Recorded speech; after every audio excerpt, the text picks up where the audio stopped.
Bonsoir à toutes et à tous. Je suis de retour. Je pense que nous allons pouvoir démarrer.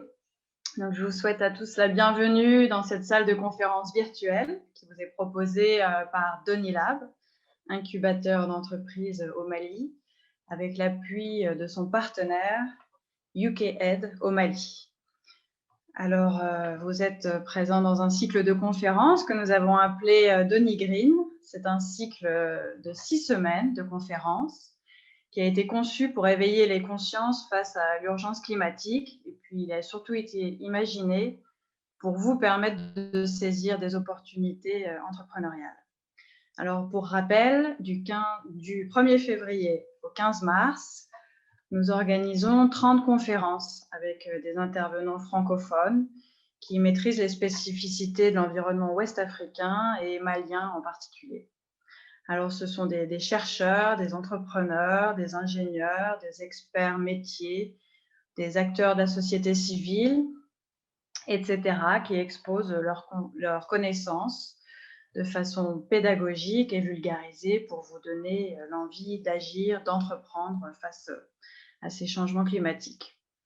Alors aujourd'hui, lundi 8 février, nous entrons dans la 2e semaine avec un module qui sera entièrement dédié aux questions d'agriculture et de sécurité alimentaire dans ce contexte de changement climatique. Alors aujourd'hui, on a l'honneur de recevoir Benjamin Sultan, qui est climatologue à l'IRD en France. Donc voilà, je vous salue Benjamin, voilà, vous êtes déjà connecté. Donc, vos travaux de recherche portent sur les impacts de la variabilité et du changement climatique sur l'agriculture en Afrique de l'Ouest. Alors, Monsieur Sultan, au nom de toute l'équipe de Donilab, qui va certainement aussi nous rejoindre tout à l'heure, on vous remercie chaleureusement de bien avoir voulu partager vos connaissances, votre expertise avec nous tous. Et je tiens aussi à noter que vous animerez non pas une, mais bien 2 conférences sur le sujet. Donc, on salue encore une fois doublement votre engagement.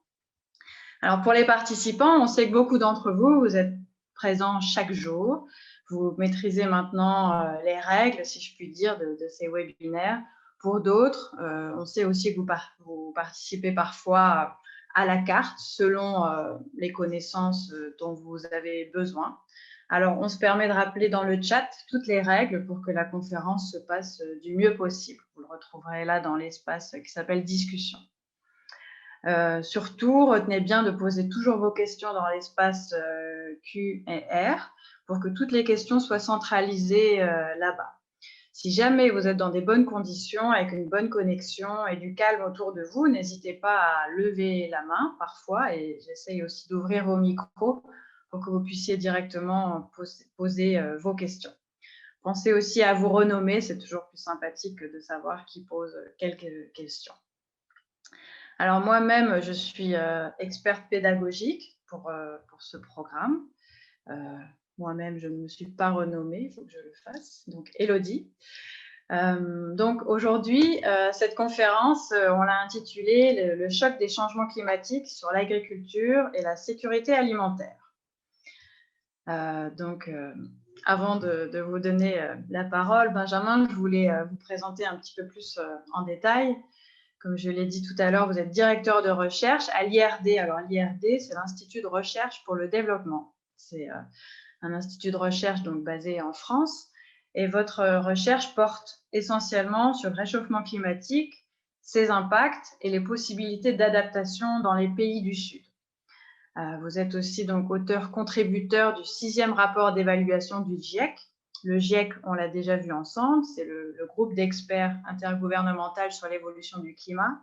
Et puis, vous avez d'autres appartenances à des réseaux très importants aussi, que vous êtes par exemple membre du comité scientifique du Programme des Nations Unies pour l'environnement qui s'intitule Programme mondial des sciences de l'adaptation. Et vous êtes aussi membre du comité scientifique français de la désertification. Alors, Benjamin Sultan, vous êtes l'auteur de plus de 75 publications scientifiques, peut-être même plus, mais bon, voilà, c'est ce que j'ai pu lire, et aussi éditeur de plusieurs ouvrages sur le changement climatique, ses impacts dans le pays du Sud. Donc, on n'a vraiment aucun doute sur le fait que vous allez vraiment pouvoir nous éclairer sur l'avenir de l'agriculture en Afrique de l'Ouest. On compte vraiment sur vous. pour votre capacité à vulgariser tous ces savoirs et puis de pouvoir répondre aux préoccupations de nos participants.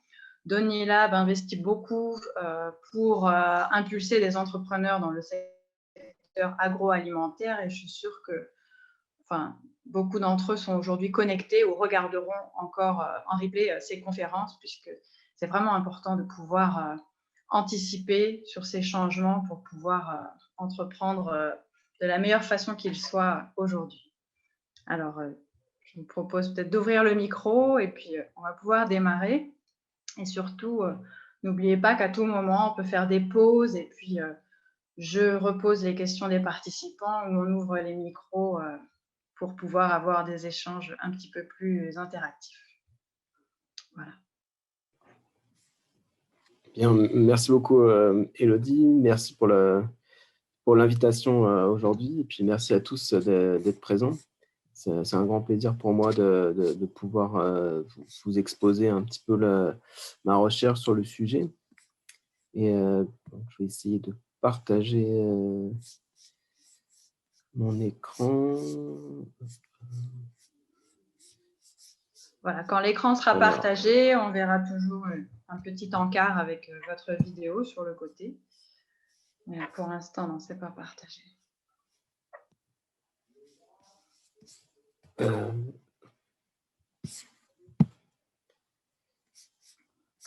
Voilà. Est-ce que ça marche? Voilà, c'est bon. Merci.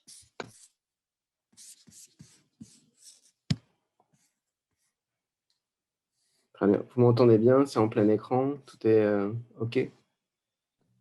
Tout est OK. C'est bon. OK, merci. Super. Donc, effectivement, comme Élodie le disait, je vais faire un exposé qui sera un peu en deux parties par rapport à l'exposé de demain, donc sur le sujet de l'agriculture et du changement climatique. Donc, avec une première partie aujourd'hui qui est plutôt sur les risques que pose le réchauffement climatique sur l'agriculture, la façon dont on mesure ces risques, dont on les modélise avec des modèles. Et puis, demain, ce sera une partie plus dédiée aux solutions. Donc, comment faire face aux impacts qu'on attend du réchauffement climatique. Donc, comme disait Élodie, moi, je suis chercheur à l'Institut de recherche pour le développement, qui est un institut de recherche qui a à la fois vocation de recherche, mais aussi de renforcement des capacités dans les pays du Sud, et qui intervient en particulier en Afrique de l'Ouest, au Mali, mais aussi au Sénégal, au Bénin, dans de nombreux pays en Afrique de l'Ouest. Et donc, je vais essayer de montrer beaucoup d'exemples sur l'Afrique de l'Ouest et en particulier sur le Sénégal, sur lequel j'ai beaucoup travaillé. J'ai un peu moins travaillé au Mali, mais on pourra faire des parallèles entre le Sénégal et le Mali. Donc, je vais commencer par dire un peu des généralités, qui est le fait que le climat a une influence très importante sur la production agricole, partout dans le monde, donc pas seulement en Afrique de l'Ouest, mais vraiment partout, mais avec des impacts socio-économiques qui peuvent varier d'une région à l'autre. C'est-à-dire qu'on peut avoir des impacts particulièrement forts dans les tropiques, pour plusieurs raisons. D'abord, on a une variabilité du climat qui est très importante, avec des phénomènes très énergétiques comme la mousson, comme l'oscillation ENSO, donc une forte variabilité, des cyclones également. Et puis en même temps, on a une forte dépendance de certains pays dans les tropiques vis-à-vis de l'agriculture, avec des productions agricoles qui sont très importantes pour les ressources alimentaires. Donc, lorsqu'on a des fluctuations du climat, on peut avoir des impacts sur les rendements agricoles et tout de suite après, on peut avoir des impacts sur la sécurité alimentaire. Donc, pour illustrer, je vais montrer le lien étroit qu'on peut avoir entre le climat et l'agriculture à travers deux variables qui sont importantes. D'abord, les précipitations. Donc, vous avez ici un graphique qui illustre l'évolution des précipitations entre 1950 et 2000. Donc c'est en anomalie standardisée. Donc, c'est-à-dire que le 0, en fait, c'est la moyenne de la série. Et puis, lorsque vous avez des valeurs positives, en particulier des valeurs en bleu, c'est des augmentations de précipitations par rapport à la normale. Et puis, en jaune, c'est des diminutions par rapport à la normale. Et vous avez aussi en rouge une série de rendements agricoles, donc qui est aussi en anomalie standardisée et qui montre la corrélation entre les pluies et les rendements agricoles. Et donc, ce que vous voyez en bleu, c'est qu'on avait entre les années 50 et les années 70, on avait beaucoup d'années qui étaient plutôt des années humides. Et puis, à partir des années 70, on avait une grosse séquence de barres jaunes, donc une succession d'années sèches, qui a eu des impacts très importants sur la sécurité alimentaire. En particulier, lorsque vous avez en fait des traits verticaux en tireté dans ce graphique, ça correspond aux années où le Niger a eu besoin de l'aide alimentaire, donc où il y a eu une insécurité alimentaire. Et donc, ce que vous voyez, c'est que souvent, on a des barres jaunes avec des moments où on a eu une insécurité alimentaire importante. Et puis, en rouge, vous avez le rendement des céréales. Et vous voyez qu'il y a une corrélation assez importante entre les mauvaises années en termes de pluie et puis les mauvaises années en termes de rendement agricole. Et c'est aussi les années où on a eu besoin d'aide alimentaire. Donc, on voit qu'on a un lien direct entre la pluie et les rendements agricoles. Donc maintenant, l'autre variable qui est importante, c'est les températures. Donc vous avez ici un graphique qui illustre pour le maïs, qui illustre l'effet des températures dans le rendement du maïs dans le monde. Vous avez en abscisse donc la température moyenne pendant la durée du cycle de croissance du maïs entre 1990 et 2008, donc des températures qui peuvent varier entre 10 et jusqu'à 30 degrés. Et puis, vous avez en ordonnée, donc c'est le rendement agricole, avec chaque point représente un bassin de production dans le monde, un pays en fait, un bassin de production. Donc, il doit y avoir le Mali, si le Mali produit du maïs, il doit y avoir le Sénégal, les États-Unis, et puis la taille du point, en fait, ça correspond à la taille du bassin de production. Donc, on a les États-Unis, par exemple, c'est le gros point parce qu'ils produisent énormément de maïs. Et ce que vous avez ici, c'est la barre verticale en gris, ça correspond à la température optimale pour le maïs. C'est la température pour laquelle, en fait, c'est la meilleure température pour laquelle on peut avoir les meilleurs rendements agricoles. Et donc, ce qu'on voit, c'est que globalement, on a, dans la plupart des pays, on cultive le maïs dans des températures qui sont supérieures à la normale, supérieures à l'optimale. Donc, ça veut dire que on a des rendements qui sont moindres parce qu'en fait, il fait déjà trop chaud. Et ensuite, ce qu'on voit également, c'est qu'on a une relation linéaire, négative, décroissante entre la température et les rendements agricoles. C'est-à-dire que plus il va faire chaud, plus on a tendance à avoir des rendements qui sont bas. Donc, on peut imaginer maintenant que si les pluies changent, si les pluies baissent, par exemple, on va pouvoir avoir des effets négatifs sur les rendements agricoles. Si elles augmentent, on pourrait avoir au contraire des effets positifs. Pour la température, si on a un réchauffement climatique, donc on peut s'attendre à ce que donc, les effets soient de plus en plus négatifs sur le rendement agricole et avoir des baisses de rendement agricole. Et donc, c'est ce que je vais vous montrer aujourd'hui. Je vais essayer de montrer donc, comment on essaie d'anticiper, comment on essaie de mesurer en fait la façon dont le climat change et puis quels seront les impacts sur les rendements agricoles. Donc, voilà le plan que je vais suivre au cours de cet exposé. Donc, je vais vous parler d'abord des scénarios de changement climatique en Afrique de l'Ouest. Vous en avez peut-être entendu parler dans les précédents exposés, mais je vais essayer de vous montrer qu'est-ce qu'on peut dire en fait de ces changements aujourd'hui et quels seront ensuite les impacts de ces scénarios sur les rendements agricoles. Et ensuite, ça sera l'exposé de demain, quelles seront les solutions pour réduire les risques. Donc, les scénarios de changement climatique en Afrique de l'Ouest. Donc, je vais vous commencer par vous parler en fait, des modèles climatiques. En fait, ce sont des modèles qui nous permettent d'envisager le climat qu'il pourra faire dans le futur avec différents scénarios d'émissions de gaz à effet de serre. Donc, ce sont des modèles mathématiques qui simulent la circulation atmosphérique, qui simulent la circulation océanique, qui montrent aussi l'interaction entre la végétation, l'atmosphère, Il y a également des modules de chimie, des modules d'hydrologie dans ces modèles, et ils nous permettent en fait donc, de simuler le climat tel qu'il est aujourd'hui, mais également de faire des hypothèses, de changer par exemple les émissions de polluants, de changer les émissions de CO2, de changer l'usage des sols, donc avec de la déforestation, avec de l'agriculture, et de voir quelle va être la réponse du climat. Donc ces modèles sont très utiles pour deux choses. D'une part, voir comment le climat d'aujourd'hui a déjà été affecté par les émissions.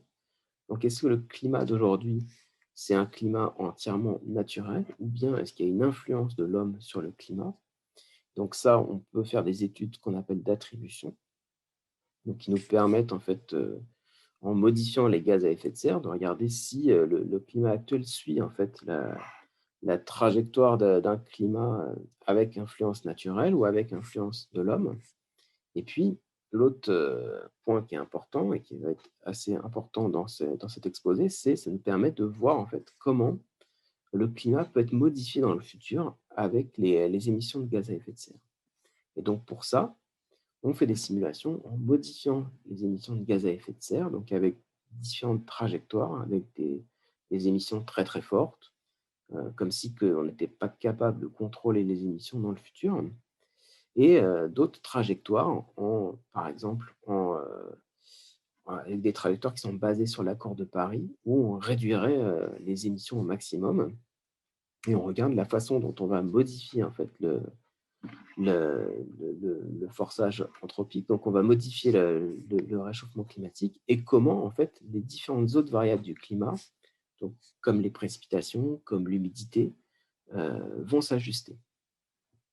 Donc ça, c'est un point important.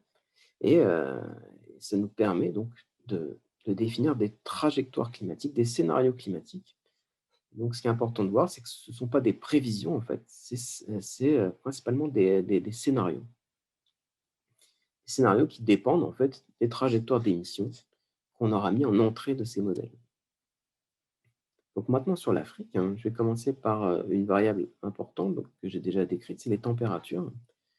Vous avez ici une carte en haut qui représente la température de surface, donc la température en surface de la Terre ou de l'océan, sur l'Afrique, qui est en fait une différence entre un scénario futur, donc c'est un scénario avec des émissions modérées, donc c'est ni trop fort ni trop faible, et donc une différence entre la température simulée avec, dans le futur, avec l'augmentation des gaz à effet de serre, et puis dans l'actuel, donc par rapport à un historique qui est 1960-1999. Et donc dans cette carte, on devrait avoir, donc ce sont des différences, on devrait avoir soit des températures, des valeurs négatives quand les températures sont à la baisse dans le futur, soit positives lorsque les températures sont à la hausse dans le futur. Donc ce qu'on voit d'emblée, c'est qu'on n'a pas de valeur négative dans ces différences. Donc on a uniquement une augmentation des températures dans le futur. On voit que cette augmentation est particulièrement importante sur les continents, plus importante que sur les océans. Donc les océans qui ont une capacité thermique plus importante, donc ils sont capables en fait d'absorber de la température. Et on a des continents qui se réchauffent en fait plus rapidement que les océans. Ce qu'on voit également, c'est qu'il y a des endroits, notamment en Afrique de l'Ouest, et vous pouvez voir également sans doute au Mali, même si on ne voit pas les, les continents, les pays qui sont dessinés. Mais en position du Mali, en fait, on a des températures qui sont très élevées. On a une augmentation de presque 3 degrés dans le futur. Donc, c'est des différences qui sont assez importantes. Et c'est des différences qu'on observe déjà, en fait, depuis 50 ans. Vous avez en bas des observations de température à la station de Bambey, qui se trouve au Sénégal, au centre du Sénégal.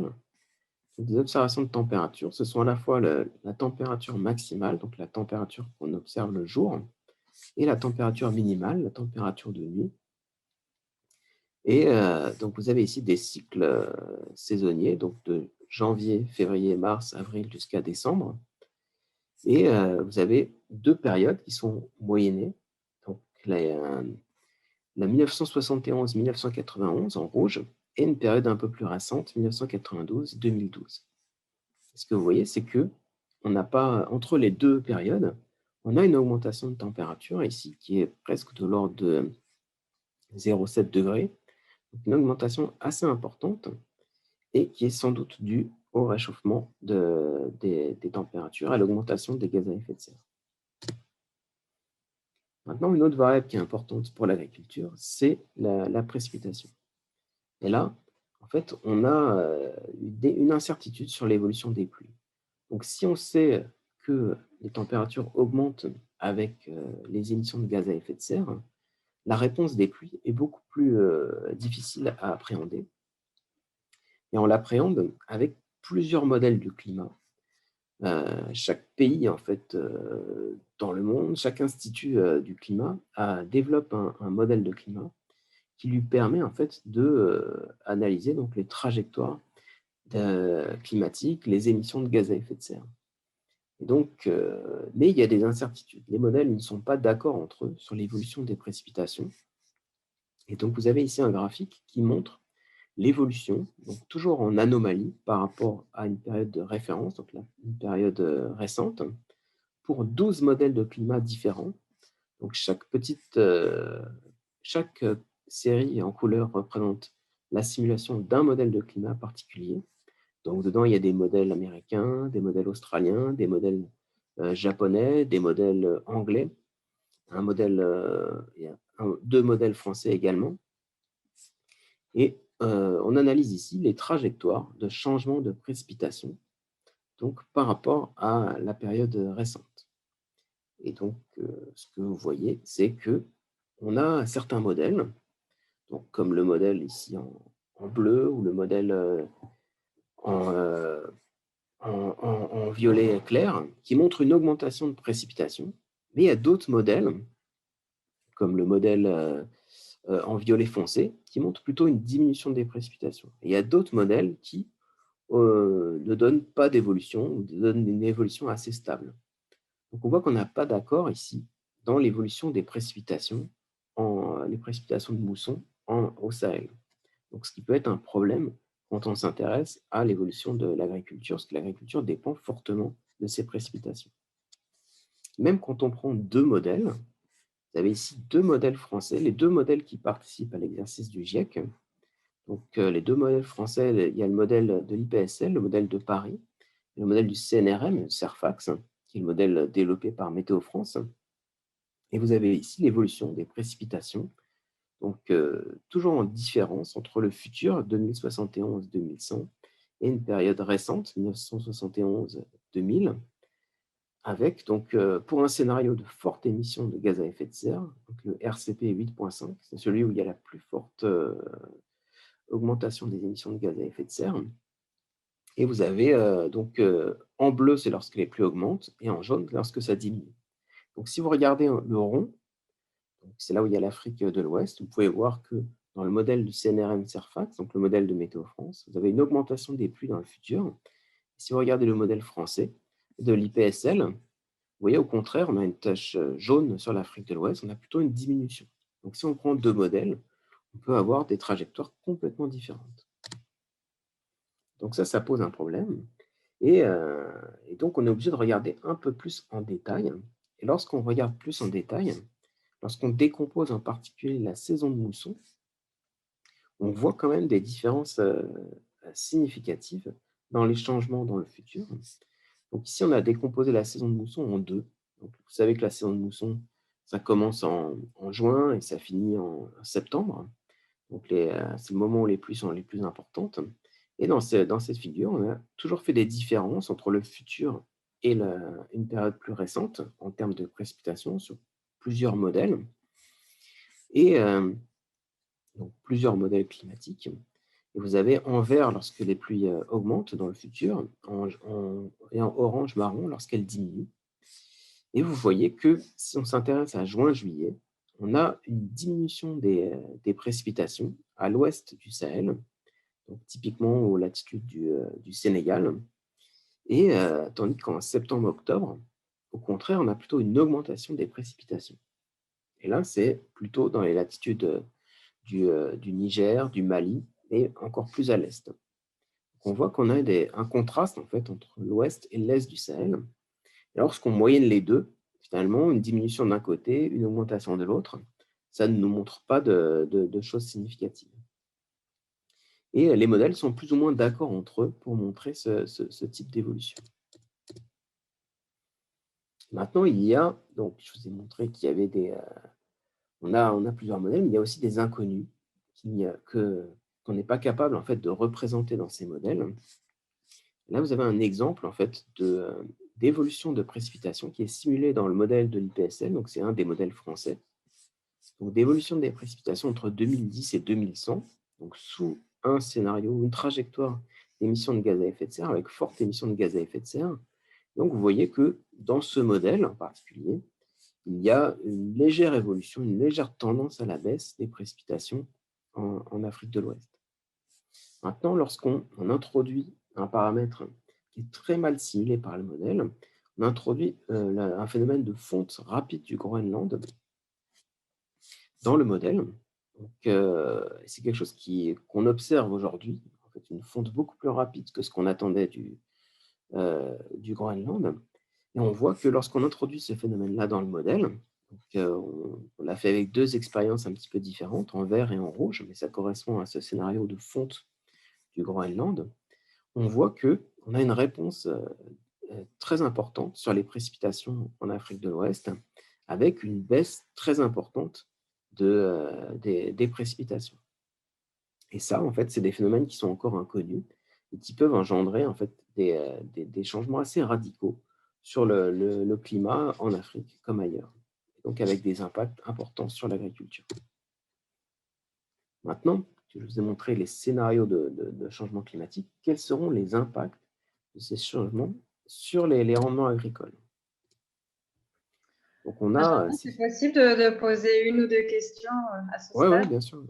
Parce que c'est quand même assez frappant, là, les incertitudes. Et donc, il y a deux questions sur ce sujet-là pour savoir qu'est-ce qui peut expliquer que les modèles ne concordent pas. Mais alors, pas du tout. Allez-y.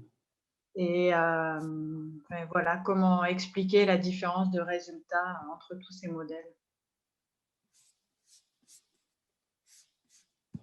Alors, en fait, pour que les modèles En fait, donc, il y a quelque chose qui est très connu, c'est la réponse en fait, des températures. Donc, l'effet de serre, la réponse des températures à des changements en termes d'émissions de gaz à effet de serre. Mais ensuite, les précipitations. Les précipitations vont répondre à d'autres phénomènes, à des phénomènes qui peuvent être locaux, donc, comme les changements en termes de température, d'évapotranspiration. Ça peut être des changements en termes d'usage des sols, des changements en termes de nuages. Il y a des changements également, il y a des phénomènes assez différents en termes de résolution.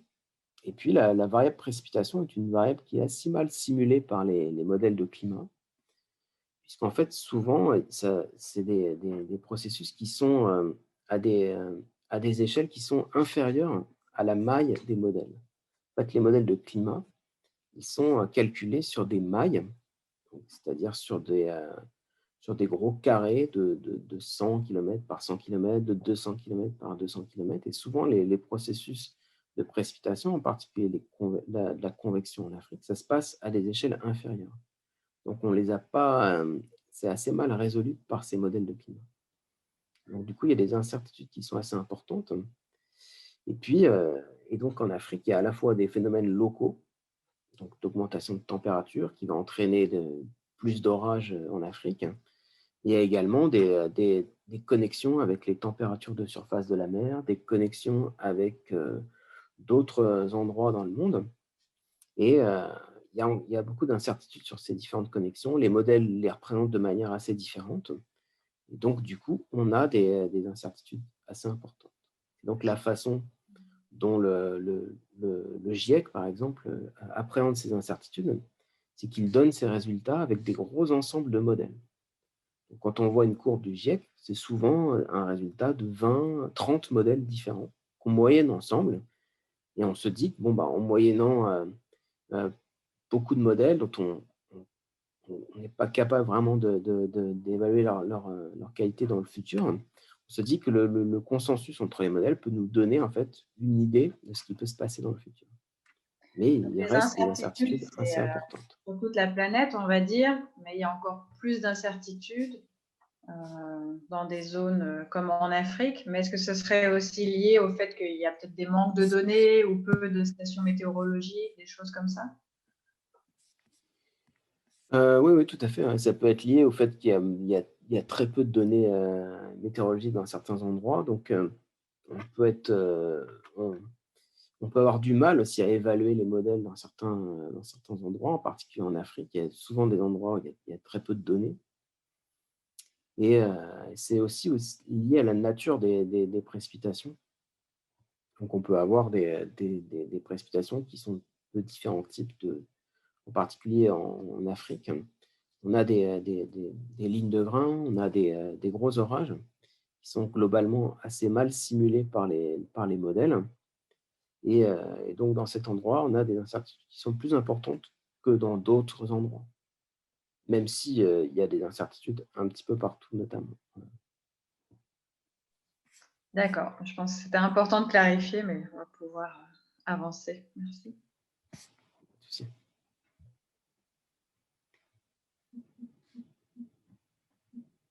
Donc, je poursuis avec donc on a ces scénarios climatiques. Mais si on s'intéresse au rendement agricole, si on s'intéresse aux impacts, on a besoin donc de traduire cette information donc, en termes de risques pour l'agriculture et donc d'élaborer ce qu'on peut appeler des modèles d'impact qui permettent en fait de synthétiser les connaissances existantes, par exemple pour l'agriculture, de synthétiser les connaissances entre le lien entre le sol et l'atmosphère, le lien entre les précipitations et les rendements agricoles, le lien entre la sécheresse et les rendements agricoles. Donc, c'est des modèles qui peuvent aussi nous permettre d'explorer des hypothèses. Qu'est-ce qui peut se passer si on se met à semer d'autres variétés, à changer complètement de pratiques agricoles? Donc, on a des modèles d'impact qui nous permettent de faire ça. On peut également, avec ça, identifier les variables qui sont les plus importantes. Donc, on ne sait pas, par exemple, dans le futur, si ça va être les températures qui vont être importantes, si ça va être plutôt les précipitations. Et donc, ces modèles nous permettent d'identifier des variables clés pour ça. Et ça nous permet également, ces modèles, de construire des scénarios pour le futur. Donc, qu'est-ce qui va se passer si on augmente les températures, si on diminue les précipitations? Est-ce que les rendements vont augmenter ou diminuer?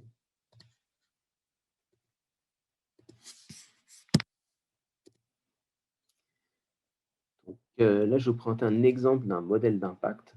Donc, ces modèles-là, donc à la différence des modèles climatiques, eux, ils simulent surtout ici l'agriculture.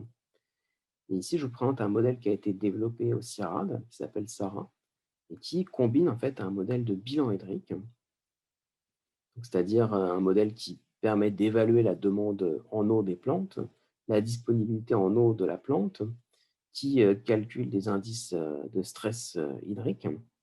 Et ça combine également un modèle de bilan carboné. Donc, typiquement, c'est la photosynthèse qui convertit le rayonnement solaire en termes de biomasse, qui permet de simuler l'évolution de la biomasse avec le temps, du couvert végétal. Et au final, avec ce type de modèle, on a comme une plante virtuelle. Donc, on a la précipitation chaque jour, donc, qui sont données par les modèles de climat ou par les observations météorologiques. Et on va définir une date de semis. Donc, on va semer. Et chaque jour, on va rajouter donc la pluie, on va calculer le bilan hydrique, on va calculer également le rayonnement solaire et donc convertir ce rayonnement solaire en carbone. Et on a l'évolution donc de la plante au fur et à mesure. Donc, on fait évoluer notre plante virtuelle jusqu'à un certain stade où elle est mûre. Et on va simuler également une phase de récolte, donc de maturation et de récolte. Et à la fin de l'année, donc sur une année de précipitation, une année de climat, on va avoir un rendement agricole. Et donc, ces modèles nous permettent en fait de simuler ce qui s'est passé en fait en termes de rendement agricole et ce qui pourrait se passer dans le futur. Donc, vous avez ici à gauche l'évaluation en fait de ce modèle en Afrique de l'Ouest. Vous avez, ce sont des anomalies de rendement agricole sur l'ensemble de l'Afrique de l'Ouest pour le mil et le sorgho, donc qui sont deux céréales qui sont assez importantes pour l'agriculture en Afrique de l'Ouest. Avec en noir, ce sont les anomalies de la FAO, donc c'est les observations de la FAO. Et puis en rouge, ce sont les anomalies qui ont été simulées par ce modèle à partir d'observations météorologiques. Et ce que vous voyez, c'est que donc ça ne marche pas tout le temps, mais on a un certain nombre d'années, on arrive bien à simuler correctement la variabilité des rendements. C'est-à-dire quand on a une bonne année ou une mauvaise année, on est capable de la simuler avec ce modèle, qui est uniquement basé en fait, sur les observations météorologiques et ses effets sur les rendements agricoles. Donc, à partir de ce modèle, donc pour calculer des trajectoires, des scénarios de rendement agricole, on va partir de scénarios d'émissions, de forte émission, de faible émission. On va donc rentrer dans les modèles de climat, ce dont je vous ai parlé. Puis ensuite, on va prendre ces simulations-là, les mettre à une échelle cohérente pour faire de la modélisation des rendements, donc avec ces modèles, comme je vous ai montré, donc le modèle SARA, mais ça peut être d'autres modèles, il y en a plusieurs dans la littérature, et on va tomber sur les rendements dans le futur. Donc on va pouvoir faire varier, en fait, dans ce schéma, des scénarios d'émissions, donc avec des fortes émissions, des faibles émissions, et regarder quelles seraient les différences qu'on pourrait avoir en termes de rendement agricole. Donc ici, je vous montre un exemple des sorties de ce modèle SARA, donc qui donne ses réponses de rendement agricole à partir de changements en termes de précipitation et de température. Et vous avez un graphique synthétique ici qui montre en fait qu'est-ce qui pourrait se passer en termes de rendement agricole si les températures augmentaient de 1 degré, elles augmentaient de 2 degrés, de 3 degrés, jusqu'à 6 degrés. Donc ça, c'est ce que vous avez en abscisse. Et puis, donc, en ordonnée, vous avez des scénarios de pluie. Donc, on a fait varier les pluies en Afrique de l'Ouest en les faisant diminuer de 10%, de 20%, ou au contraire en les augmentant de 10 et 20%. Et on a voulu regarder quelle a été la réponse dans ce modèle des rendements agricoles. Donc ici, toujours du mil et du sorgho. Donc les couleurs représentent la réponse en termes de rendement agricole. Quand c'est rouge, quand c'est rose à rouge, c'est qu'on a des baisses de rendement agricole avec les changements qu'on a mis dans le modèle. Et quand c'est bleu, c'est qu'on a tendance à avoir une augmentation des rendements agricoles.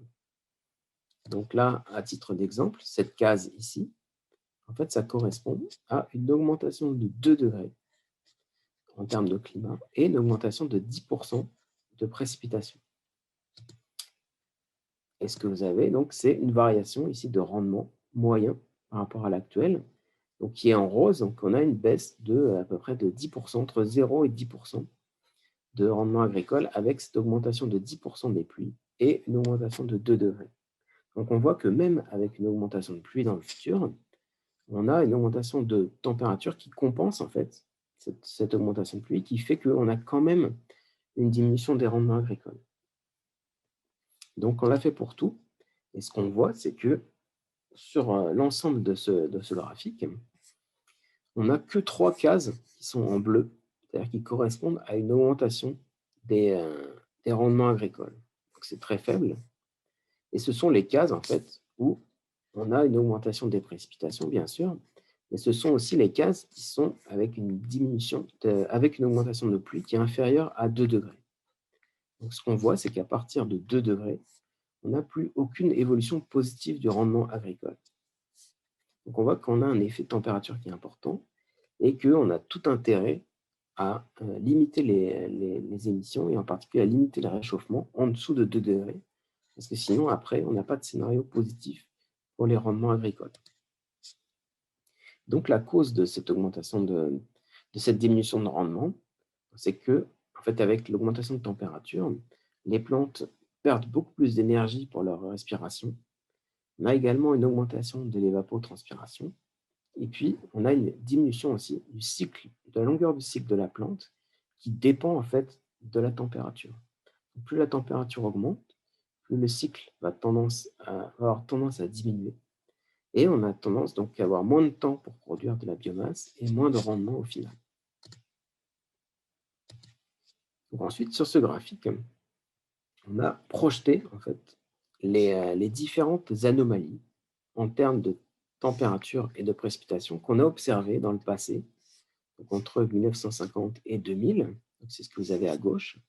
Et puis on a projeté en fait toutes les simulations des modèles climatiques qu'on a dans les rapports du GIEC, donc avec les différents modèles. Donc je vous avais dit qu'il y avait des incertitudes. Et donc on a pris tous les modèles qui existaient, toutes les simulations qui existaient, pour regarder qu'est-ce qui se passait, pour comparer en fait ce qu'on a dans le passé par rapport à ce qu'il y a dans le futur. Donc ici, ce point-là, c'est un des futurs possibles pour un des modèles. Donc là, c'est un modèle américain pour un scénario RCP 8.5 avec forte émission et qui a tendance donc à avoir un réchauffement qui est presque 5 degrés, donc un réchauffement très très fort pour cette simulation. Et là, donc en 1980, c'est le climat de la décennie 1980 qu'il y a dans les observations. Donc, ce que vous pouvez voir, c'est qu'on a des différences très très importantes entre, à gauche du graphique, les observations et puis à droite, les simulations. Donc en fait, on a des modèles de climat qui nous donnent des climats qu'on n'a jamais observés. C'est-à-dire que le climat dans le futur, en fait, c'est quelque chose que de mémoire d'hommes, que les hommes, les paysans, les habitants en Afrique de l'Ouest n'auront jamais vécu. Pourquoi? C'est à cause de cette augmentation très très forte de température qui fait que on a un climat qui va être complètement différent à ce que l'on a déjà vécu. Et également, ce qui est aussi important, c'est que dans le passé, donc on avait une alternance entre des rendements agricoles qui étaient plus faibles ou plus forts.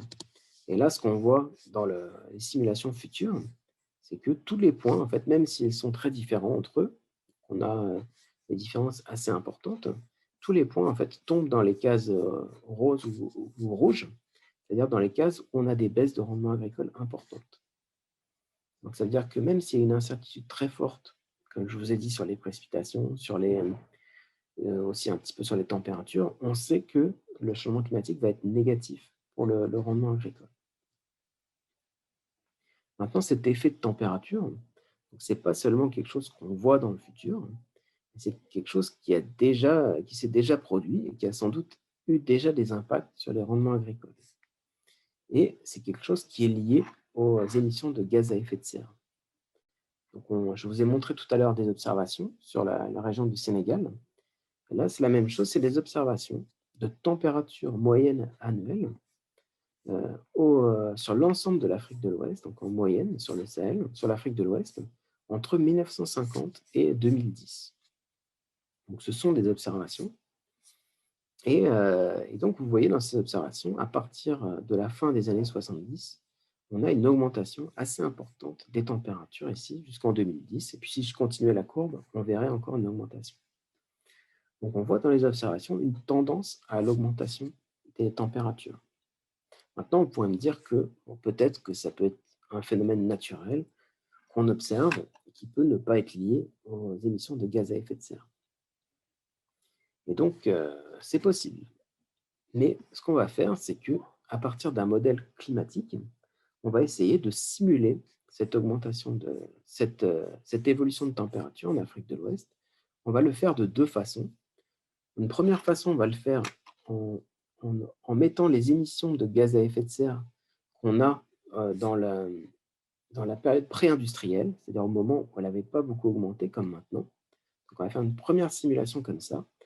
Donc, comme si il n'y avait pas eu cette forte augmentation d'émissions de gaz à effet de serre, on va voir si le modèle est capable de simuler cette augmentation de température. Donc voilà, ça c'est le résultat d'une simulation sans la forte augmentation des émissions de gaz à effet de serre. Donc ce que vous voyez, c'est que on arrive à reproduire les variations d'une année sur l'autre. On a plus ou moins une corrélation entre la courbe, mais on est incapable de simuler les augmentations de température. Et on a une différence entre les deux courbes en moyenne de 1 degré. Maintenant, on va faire la même simulation avec le même modèle climatique, mais on va rajouter l'augmentation des émissions de gaz à effet de serre dans le modèle tel qu'on l'a observé. Et cette fois, vous voyez que maintenant, avec le modèle climatique, on est capable de reproduire assez bien cette augmentation de température et on tombe sur la bonne moyenne de température sur les dernières années. Donc, on voit qu'on a un effet en fait, de ces émissions de gaz à effet de serre sur le climat d'aujourd'hui. Donc, le climat d'aujourd'hui qu'on vit est influencé par les émissions de gaz à effet de serre. Et ensuite, on va prendre ici 2 modèles agricoles donc, pour voir quelles seraient les différences qu'on pourrait observer si on avait eu un climat, j'ai envie de dire normal, en fait, sans influence des émissions de gaz à effet de serre, et un climat qu'on a aujourd'hui avec les émissions de gaz à effet de serre. Et en fait, ce qu'on voit, c'est les couleurs ici en jaune, orange, rouge, c'est qu'on a des différences importantes ici. Lorsqu'on a des couleurs jaune, orange, rouge dans ces cartes, c'est qu'on a des différences ici sur le mil, et c'est-à-dire qu'on aurait dû avoir des rendements plus importants que ce qu'on a actuellement. Mais on ne les a pas à cause des émissions de gaz à effet de serre, en fait, qu'on a des températures qui sont plus importantes. Et on a pu estimer qu'on perdait aujourd'hui entre 6 à 15% de rendement agricole pour le sorgho et entre 11 et 18% pour le mil. Donc des différences assez importantes, même aujourd'hui, donc sans parler de 2050 ou 2100. Mais donc j'ai envie de ressouligner le point important qui est les incertitudes. Donc, il y a des incertitudes qui sont importantes, je vous en ai parlé. Et quand on regarde la littérature, donc quand on s'intéresse aux publications, aux rapports qu'on voit dans la communauté internationale, on peut avoir des différences assez importantes. Donc là, je vous ai mis quelques exemples de projections de rendement du mil en Afrique subsaharienne avec 2 publications. Une publication de l'IFPRI qui montrait une baisse de rendement de 8%, mais une autre publication scientifique qui montrait une augmentation de 28% en 2030. Et ici, c'est projections de rendement de l'arachide au Cameroun. Et là, c'est pareil, on pouvait avoir une baisse de rendement agricole ou une augmentation. En fait, on a des incertitudes qui sont très importantes et qu'on représente souvent comme une sorte de cascade d'incertitudes. C'est-à-dire qu'on fait à chaque fois des hypothèses, donc des hypothèses sur les trajectoires d'émissions de gaz à effet de serre. On n'est pas encore capable de savoir comment vont évoluer ces trajectoires de gaz à effet de serre, si on va limiter les gaz à effet de serre, on va respecter l'accord de Paris ou pas.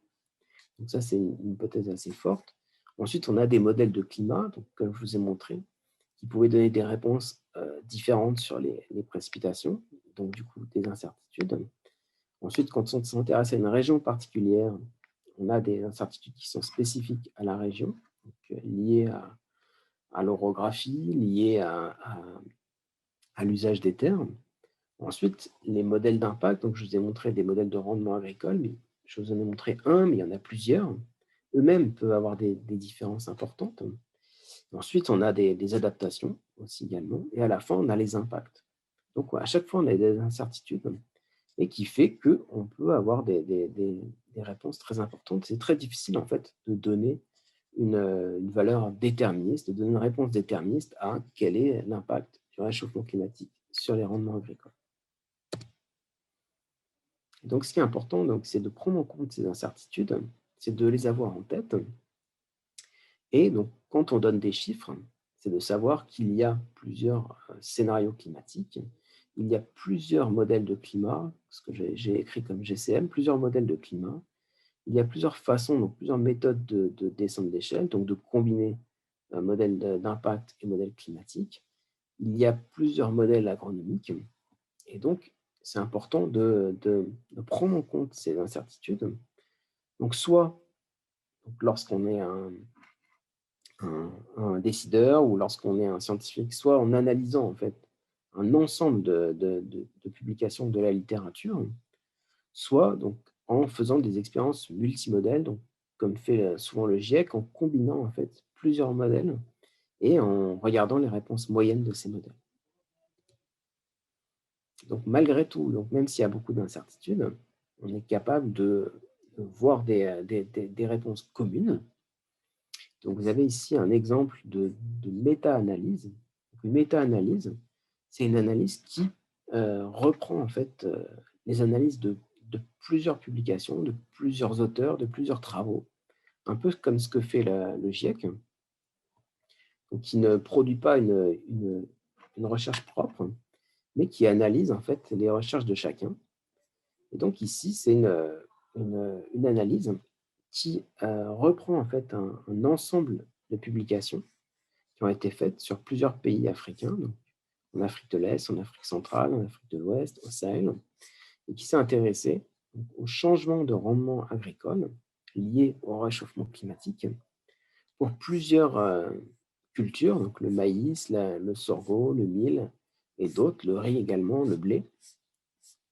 En regardant donc chaque point, ça va être un pays différent, une étude différente et aussi une culture différente. Et puis vous avez les valeurs, c'est les valeurs en pourcentage. Lorsque c'est positif, c'est qu'on a une augmentation de rendement agricole dans le futur. Et lorsque c'est négatif, c'est qu'on a des baisses, toujours en pourcentage, par rapport à une période de référence, donc la période actuelle. Et ce que vous voyez, c'est qu'il y a une grosse dispersion des points. Donc on peut voir des effets positifs, on peut voir des effets négatifs qui sont c'est vraiment dispersés. Mais malgré tout, on a quand même tendance à avoir la plupart des points qui sont en dessous de la barre horizontale, en dessous du zéro, donc, des valeurs négatives, en particulier ici pour le maïs, c'est vraiment très clair. On a tendance à avoir des baisses. Donc on a une incertitude qui est importante, ça, on ne peut pas le nier. Mais malgré tout, lorsqu'on prend l'ensemble des études qui ont été publiées sur cette question-là, on a tendance à avoir une réponse qui est plutôt négative.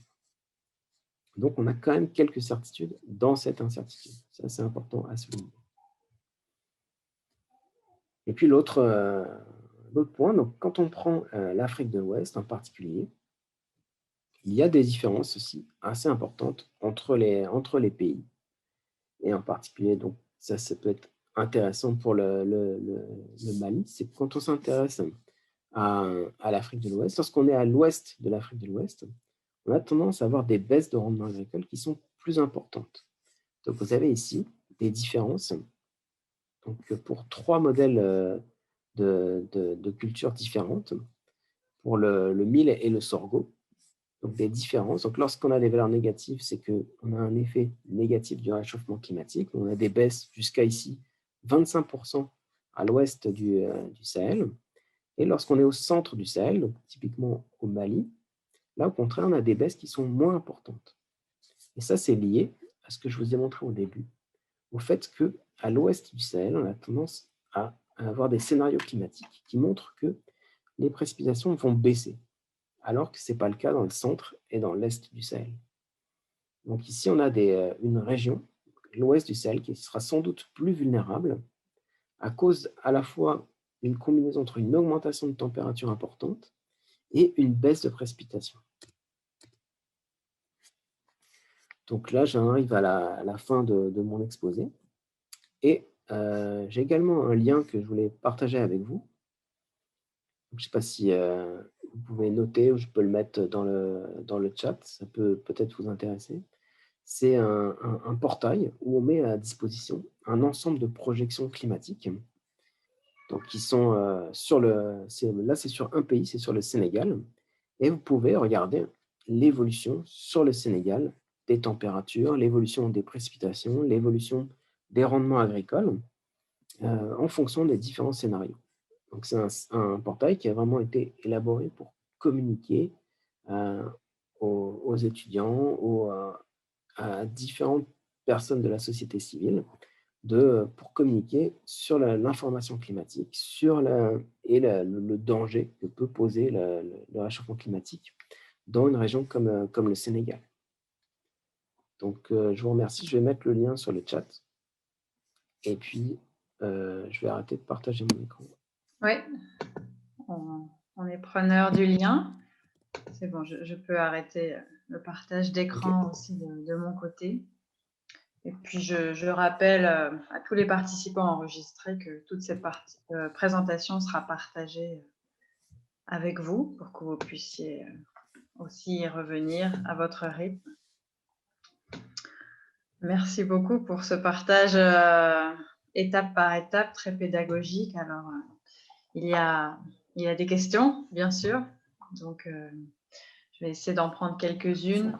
Si certains d'entre vous veulent poser une question, essayez de lever la main et j'ouvrirai les micros. Je vais commencer par une première question de Ibrahim Doumbia qui demande s'il y a des structures africaines qui réalisent ce type de modélisation sur ce sujet et est-ce que leurs résultats sont pris en compte?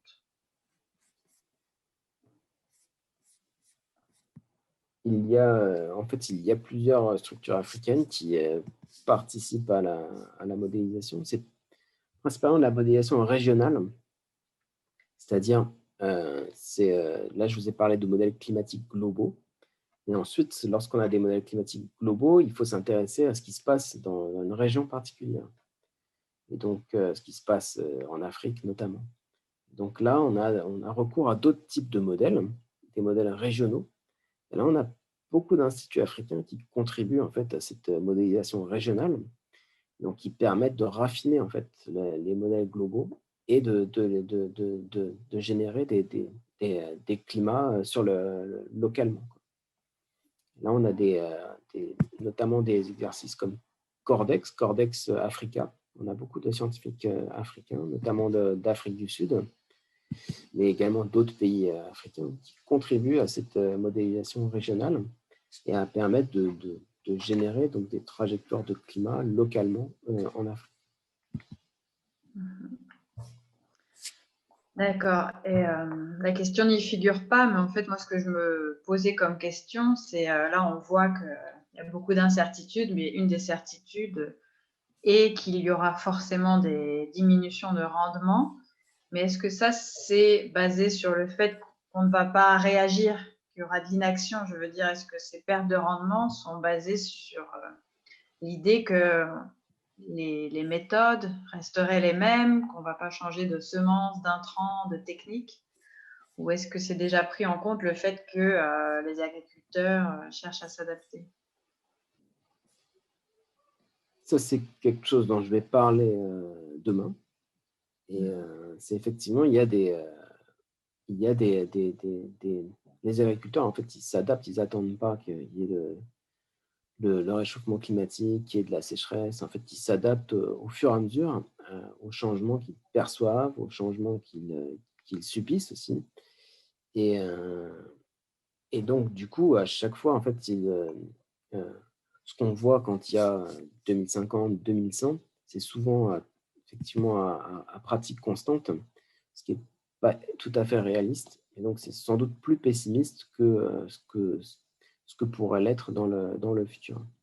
C'est-à-dire que les gens ils vont s'adapter de manière spontanée à l'évolution climatique. Ils vont changer leur culture et optimiser par rapport au climat actuel, c'est sûr.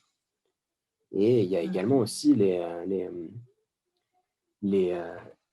l'État, les services techniques qui vont aussi essayer de favoriser une adaptation à un climat qui change, à ce qu'on connaît en fait du changement climatique. Donc il y a des pratiques. Et les modèles qu'on a actuellement sont capables de simuler ces changements de pratiques. Et donc, et aussi d'imaginer quelles seraient les pratiques les plus adaptées à un climat futur. Et là, donc, dans votre présentation, vous présentiez surtout des résultats sur les cultures céréalières. Et est-ce que si on parle, je ne sais pas, du maraîchage ou des arbres fruitiers, enfin, je ne sais pas, d'autres cultures, ou est-ce que les résultats sont sensiblement les mêmes par rapport au rendement espéré? Non, tout varie énormément. En fait, ça dépend du degré de dépendance en fait, du type d'activité par rapport au climat. Donc, moi, ce que j'ai montré, c'était les céréales qui réagissent énormément en fait, au changement de précipitation, de température. Mais c'est possible qu'il y ait le maraîchage, par exemple, qui qui va dépendre en fait, d'un certain nombre d'autres facteurs, notamment la présence de la fertilisation du sol ou d'autres choses qui font que finalement ça sera peut-être plus ou moins affecté. Mais malgré tout, on pense que l'élévation de température telle qu'elle est simulée risque de poser des problèmes pour un certain nombre de cultures et même pour les activités au champ. Par exemple, lorsqu'on doit travailler dehors et que les températures deviennent vraiment très très importantes, ça peut aussi poser des problèmes de manière indirecte en fait, sur la culture. C'est-à-dire qu'on va avoir du mal en fait, à rester au champ longtemps et donc ça peut poser des problèmes de ce type. Et ça peut aussi poser des problèmes pour l'élevage. Donc, lorsqu'on a des températures très importantes, le bétail aussi peut être affecté par les hautes températures et ça peut aussi poser des problèmes assez importants. Effectivement. Il y a Sidina Ali Diallo qui demande s'il serait possible d'avoir des liens pour approfondir ses connaissances sur les différents modèles. Est-ce qu'il y a des organisations en particulier qui proposent de la documentation en français qui pourrait être adaptée? Ça, je vais regarder. Je peux vous envoyer ça sur la liste de diffusion peut-être d'ici demain. Je vais regarder ça. Oui, effectivement. Il y a quelques questions dont je vois que vous avez déjà répondu. Alors aussi, il y a beaucoup de questions qui demandent quelles sont donc les solutions pour nos agriculteurs, quelles sont les mesures pour les accompagner, pour faire face à ces changements climatiques. Alors, c'est un petit peu dur de s'arrêter comme ça aujourd'hui, dans le sens où je sais que voilà, demain, vous allez nous parler essentiellement de solutions, de ce que la science propose justement pour y faire face. Est-ce qu'on peut peut-être surtout rapidement citer un certain nombre de mesures juste pour rassurer, pour dire qu'il y a bien des solutions? Enfin, d'abord, la première solution, c'est tout faire pour essayer d'enrayer en fait, le phénomène du réchauffement climatique.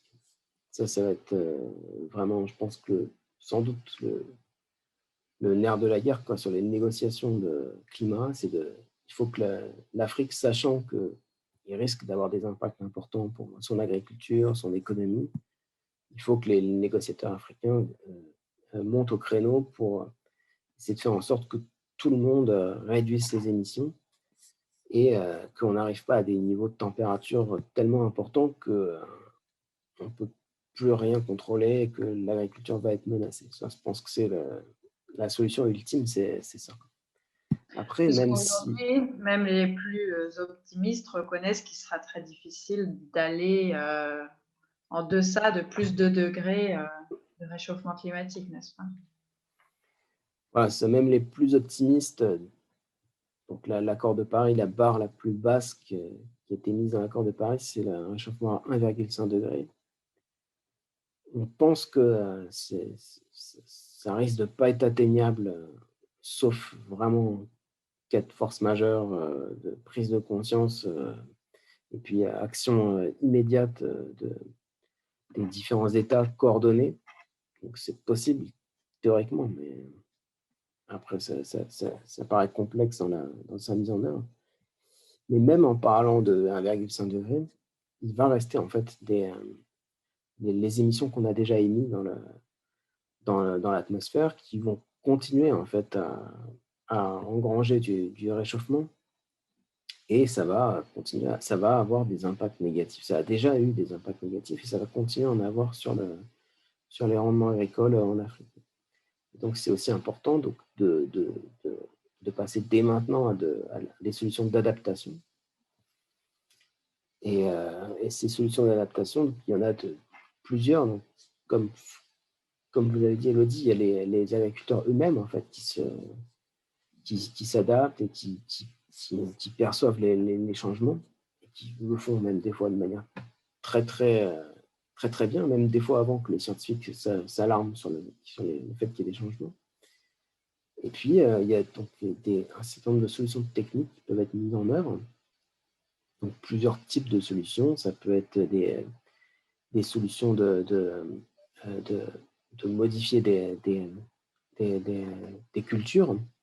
Puis dans certaines régions où il fait plus chaud, on a certaines cultures. On peut essayer de ramener ces cultures-là, des endroits plus chauds, et puis les cultiver dans un endroit où il faisait moins chaud maintenant, quoi. Donc, modifier changer le type de culture. On peut aussi donc sélectionner d'autres variétés. Donc sélectionner des variétés plus résistantes aux hautes températures, plus résistantes à la sécheresse. On peut donc aussi donc modifier un certain nombre de pratiques, avoir des prévisions, donc des prévisions climatiques, des scénarios, et se baser en fait sur ces scénarios pour changer ces trajectoires. Donc, il y a un certain nombre de solutions qui peuvent venir de la science comme de l'Afrique elle-même, en fait. C'est-à-dire que chacun a ses différentes pratiques. On peut aussi imaginer faire un brassage entre ce qui se passe d'un côté et ce qui se passe de l'autre. Et ça, ces échanges-là peuvent être aussi très productifs.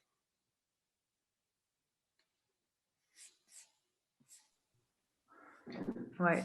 Bonsoir. J'ai l'art de garder le suspense.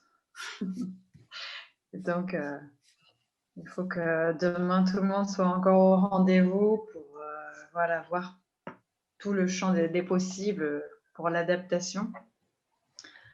Je vois que Tidiane Ball s'est connecté. Il est lui-même directeur de Donilab et ils ont justement ouvert un hub à Sikasso pour accompagner les agriculteurs dans leur désir d'entreprendre. Tidiane, peut-être un petit mot pour rebondir sur la conférence. Je vois que tu étais présent. Oui, bonsoir. Je commencerai par remercier M. Sultan pour sa disponibilité, d'avoir quand même accepté de partager son expertise avec nous malgré son emploi du temps chargé. Effectivement, comme Élodie l'a rappelé, on a ouvert un hub à Sikasso et aussi à Ségou pour aider justement les jeunes agriculteurs à entreprendre. Parce qu'on se rend compte que dans ces zones-là, il n'y a pas mal de difficultés auxquelles ils font face. À Bamako, on rencontre ces difficultés, mais dans les zones rurales, c'est encore accentué. Mais ce qui est aussi palpable, c'est aussi toutes les difficultés, les problèmes dus au changement climatique. Et malheureusement, il n'y a personne pour leur expliquer qu'est-ce qui se passe et pourquoi ça se passe comme ça. Très souvent, on se dit que c'est la faute au bon Dieu. Voilà, parce qu'ils n'ont aucune connaissance qui leur permette de savoir qu'est-ce qui se passe réellement. Et je pense et j'espère qu'au sortir de ces conférences, Donilab aussi sera suffisamment utile pour pouvoir expliquer des choses à ces jeunes agriculteurs. En tout cas, merci beaucoup Benjamin pour votre disponibilité. Merci à vous et enchanté. Voilà, donc il y a quelques questions où je pense vraiment, j'invite tout le monde. Le but de cette retransmission sur Facebook, c'est aussi pour que tout ça soit accessible en continu. On vous invite, comme d'habitude, à partager aussi avec votre communauté, vos amis, certains qui seraient actuellement dans des projets agricoles ou qui ambitionnent de se lancer. On sait que ça suscite de plus en plus de vocations et donc tout est accessible. Si vous avez besoin des supports de formation, vous pouvez aussi nous les demander. Donc, ce n'est pas un au revoir à Benjamin, puisqu'il est encore avec nous demain à 16 h pour nous parler de solutions. Et donc, on a vraiment hâte de l'entendre. Et puis, les jours d'après, ce sera 3 entrepreneurs qui vous parleront de eux, comment ils abordent justement l'agriculture dans ce contexte de changement climatique. L'un qui est très impliqué dans tout ce qui est agroécologie au Burkina. Un autre entrepreneur qui connaît très bien tout ce qui va être nouvelles technologies pour justement mieux accompagner les agriculteurs dans leur métier. Et la troisième intervention portera sur une start-up qui travaille aussi au Mali et qui propose des assurances agricoles. Donc, on espère qu'avec le partage de toutes ces structures, tous ces entrepreneurs, toutes ces expériences, vous aurez aussi donc une meilleure idée de comment entreprendre dans les meilleures conditions dans le domaine agricole. Donc, je vous invite tous à continuer la discussion sur la page Facebook Denis Green. Et puis, au nom de tout le monde, tous les participants, merci beaucoup à vous, Benjamin. Et puis, Merci. c'est très bien passé techniquement, c'est formidable. Et donc, on peut se donner Merci à vous. demain Merci. pour la Alors, à suite. demain. Voilà, À demain. Et merci à tous. Merci à tous les participants également. Voilà. Au revoir. Bonne soirée. Merci.